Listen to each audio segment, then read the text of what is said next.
ನಿಮ್ಮ ಜೀವನದಲ್ಲಿ ಹಿಂದಿನ ಜನ್ಮದ ಪರೀಕ್ಷೆ ನಿಜವೇ? ಆಧ್ಯಾತ್ಮ ಕನ್ನಡ ಚಾನಲ್ಗೆ ಸ್ವಾಗತ.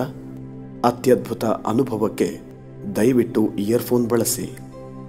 ಸಾಮಾನ್ಯವಾಗಿ ಎಲ್ಲ ಮನುಷ್ಯರ ಮನಸ್ಥಿತಿ ಹೇಗಿದೆ ಅಂತ ನೋಡೋದಾದರೆ, ಒಂದು ಜೀವಮಾನದ ನೆನಪುಗಳನ್ನೇ ಮನುಷ್ಯರಿಂದ ನಿರ್ವಹಿಸಲು ಸಾಧ್ಯವಿಲ್ಲ.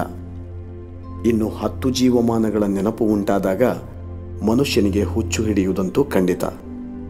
ಆದರೆ ಇದನ್ನು ಮಾಡಲು ಬೇರೆಯೇ ಸೂಕ್ತವಾದ ಜವಾಬ್ದಾರಿಯುತವಾದ ದಾರಿಗಳಿವೆ.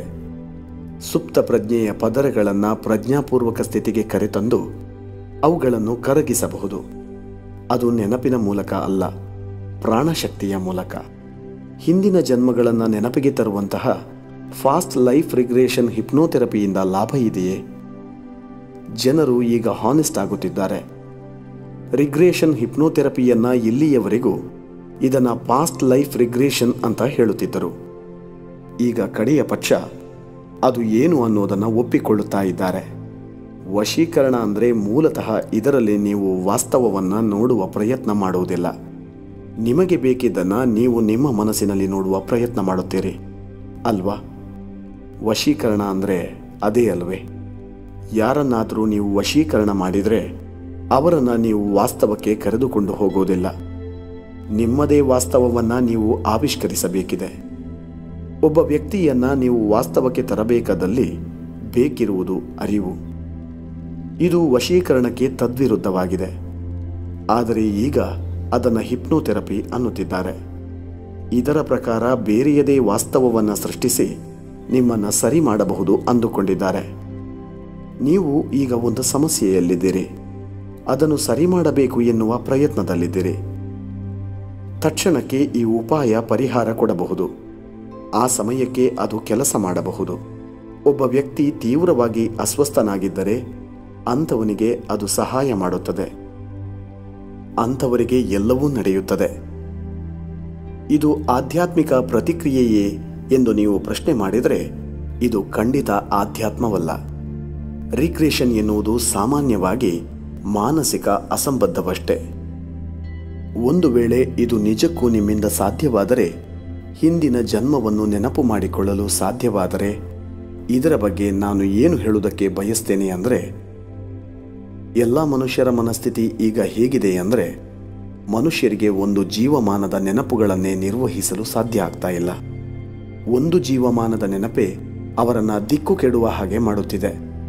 ಇನ್ನು 10 ಜೀವಮಾನಗಳ ನೆನಪಾದರೆ ಹುಚ್ಚು ಹಿಡಿಯುವುದು ಖಂಡಿತ. ಈ ಜನ್ಮದ ನೆನಪುಗಳಿಂದಲೇ ಜನರು ದುಸ್ಥಿತಿಯಲ್ಲಿದ್ದಾರೆ. ಕಳೆದ 25ರಿಂದ 30 ವರ್ಷಗಳ ನೆನಪೇ ಜನರನ್ನು ದುಃಖಕ್ಕೆ, ಸಂಕಟಕ್ಕೆ ತಳ್ಳುತ್ತಿದೆ. ಇನ್ನು 10 ಜನ್ಮಗಳ ನೆನಪು ಬಂದರೆ ಏನಾಗುತ್ತದೆ ಎಂದು ಒಮ್ಮೆ ಊಹಿಸಿಕೊಳ್ಳಿ. ಹಾಗಾಗಿ ಈ ವಿಚಾರದಲ್ಲಿ ಪ್ರಕೃತಿ ಒಂದು ಅಡ್ಡಗೋಡೆ ಇಟ್ಟಿದೆ. ಅದು ಒಳ್ಳೆಯದೇ. ಇದನ್ನು ಮಾಡಲು ಜವಾಬ್ದಾರಿಯುತವಾದ ಬೇರೆಯೇ ದಾರಿಗಳಿವೆ. ಅದರಲ್ಲಿ ನಿಮಗೆ ನೆನಪು ಮಾಡುವುದು ನಿಮ್ಮ ನೆನಪಿನ ಶಕ್ತಿಯ ಮೂಲಕ ಅಲ್ಲ, ನಿಮ್ಮ ಪ್ರಾಣಶಕ್ತಿಯ ಮೂಲಕ. ಅದು ಸವೆದು ಹೋಗುತ್ತದೆ. ಇಲ್ಲಿ ಯಾರಾದರೂ ಸಂಯಮ ಮಾಡಿದವರು ಇದ್ದೀರಾ? ಸಂಯಮ ಅಂದರೆ ಇದೆ. ಸುಪ್ತ ಪ್ರಜ್ಞಾ ಪದರಗಳನ್ನು ಪ್ರಜ್ಞಾಪೂರ್ವಕ ಸ್ಥಿತಿಗೆ ತಂದು ಅವುಗಳನ್ನು ಕರಗಿಸಬಹುದು. ಆದರೆ ಇದು ನೆನಪಿನ ಮೂಲಕ ಅಲ್ಲ, ಪ್ರಾಣಶಕ್ತಿಯ ಮೂಲಕ ನಡೆಯುತ್ತದೆ. ಯಾಕಂದರೆ ನೆನಪುಗಳು ಬಂದರೆ ಜನರಿಗೆ ಹುಚ್ಚು ಹಿಡಿಯುತ್ತದೆ. 5-10 ಜನ್ಮಗಳ ನೆನಪಿನ ಹೊರೆಯನ್ನು ಜನರಿಂದ ನಿರ್ವಹಿಸಲು ಸಾಧ್ಯವಿಲ್ಲ. ಮನುಷ್ಯರ ಮನಸ್ಸಿಗೆ ಅದನ್ನು ನಿರ್ವಹಿಸುವ ಸಾಮರ್ಥ್ಯ ಇಲ್ಲ. ಇದರಿಂದ ನಿಜವಾಗಿಯೂ ನಿಮಗೆ ಹುಚ್ಚು ಹಿಡಿಯುತ್ತದೆ. ಇದರಿಂದ ನಿಮ್ಮ ಬದುಕು ಪೂರ್ತಿ ಗೋಜಲಿಗೆ ಸಿಕ್ಕಿ ಹಾಕಿಕೊಳ್ಳುತ್ತದೆ. ನಿಮಗೆ ಹಿಂದಿನ ಜನ್ಮದ ನೆನಪುಗಳು ಬಂದು ಅಲ್ಲಿದ್ದ ಜನರು ಇಲ್ಲಿ ಕೂಡ ಇದ್ದರೆ, ಉದಾಹರಣೆ ಕೊಡುವುದಾದರೆ, ನಿಮ್ಮ ನೆರೆಹೊರೆಯಲ್ಲಿ ನಿಮ್ಮ ಪಕ್ಕದ ಮನೆಯವರ ಗಂಡ ಅಥವಾ ಅವರ ನಾಯಿ ಹಿಂದಿನ ಜನ್ಮದಲ್ಲಿ ನಿಮ್ಮ ಮಗುವಾಗಿತ್ತು ಎಂದು ಭಾವಿಸಿ. ವಾಸ್ತವದ ಪರಿಸ್ಥಿತಿ ಏನಾಗುತ್ತದೆ? ಈಗ ನಿಮಗಿರುವ ಭಾವನೆಗಳ ಜೊತೆ ಇದನ್ನು ನಿರ್ವಹಿಸಲು ನಿಮಗಾಗೋದಿಲ್ಲ. ಅದು ನಿಮಗೆ ಹುಚ್ಚು ಹಿಡಿಯುವ ಹಾಗೆ ಮಾಡುತ್ತದೆ. ಅದರಿಂದಾಗಿ ಇದು ಬೇಜವಾಬ್ದಾರಿತನ. ಒಬ್ಬ ವ್ಯಕ್ತಿಗೆ ಪೂರ್ವಜನ್ಮದ ನೆನಪುಗಳನ್ನು ಮರುಕಳಿಸುವ ಹಾಗೆ ಮಾಡುವ ಸಾಮರ್ಥ್ಯ ಇದ್ದರೆ, ಆ ನೆನಪುಗಳು ಹಿಂದಿರುಗಿ ಬರುವ ಹಾಗೆ ಮಾಡುವುದು ಬೇಜವಾಬ್ದಾರಿತನದ ಕೆಲಸ. ಈ ರೀತಿ ನಾವು ನಿರ್ದಿಷ್ಟ ಪರಿಸ್ಥಿತಿಗಳಲ್ಲಿ ನಿರ್ದಿಷ್ಟ ಕಾರಣಗಳಿಂದಾಗಿ ಕೆಲವರಿಗೆ ಮಾತ್ರ ನಾವು ಇದನ್ನು ಮಾಡುತ್ತೇವೆ. ಆ ರೀತಿ ಮಾಡುವುದು ತುಂಬ ಅಪರೂಪ. ಪ್ರತಿದಿನ ಅದನ್ನು ಮಾಡೋದಿಲ್ಲ. ಅದನ್ನು ಮಾಡಲು ಸಂಯಮ ಒಳ್ಳೆಯದು. ಯಾಕಂದರೆ ಅದು ಹೊರಬರುವುದು ಪ್ರಾಣದ ಹಂತದಲ್ಲಿ. ಆ ಪೂರ್ವಜನ್ಮದ ವಿವರಗಳು ನಿಮ್ಮ ಮನಸ್ಸಿನಲ್ಲಿ ನೆನಪಾಗಿ ಹೊರಗೆ ಬರುವುದಿಲ್ಲ. ಆದರೆ ಆ ನೆನಪುಗಳು ಹೊರಬಂದು ಸವೆದು ಹೋಗುತ್ತಾ ಇರುವುದು ನಿಮಗೆ ಸ್ಪಷ್ಟವಾಗಿ ಗೊತ್ತಾಗುತ್ತದೆ. ಇದು ಒಳ್ಳೆಯದು, ಯಾಕಂದರೆ ಅದು ಶುದ್ಧೀಕರಣವಾಗುತ್ತದೆ. ಆದರೆ ನೆನಪು ಮರುಕಳಿಸುವ ಹಾಗೆ ಮಾಡುವುದು ಒಳ್ಳೆಯದಲ್ಲ.